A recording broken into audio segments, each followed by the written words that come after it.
Welcome to the Slop Farm. Enjoy the video. In this video, I will help you troubleshoot why you can't connect to the Xbox network. First, let's perform some initial checks. Ensure your internet connection is working correctly on other devices.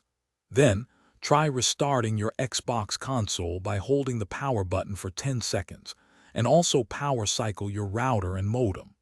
Finally, it's always a good idea to check the official Xbox Live Service status page for any widespread issues before diving deeper. If the initial checks don't resolve the issue, let's move on to some more advanced steps. Navigate to your Xbox settings, then Network Settings, and run the Test Network Connection option. If that doesn't work, try clearing your console's MAC address, which can often resolve stubborn connection problems. For optimal performance and reliability, consider connecting your Xbox directly to your router using an Ethernet cable.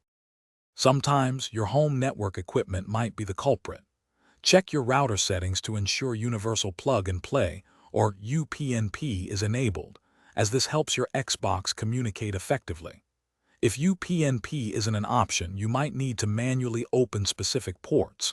Port 80, Port 443, Port 3074, Port 3075, and Port 3076.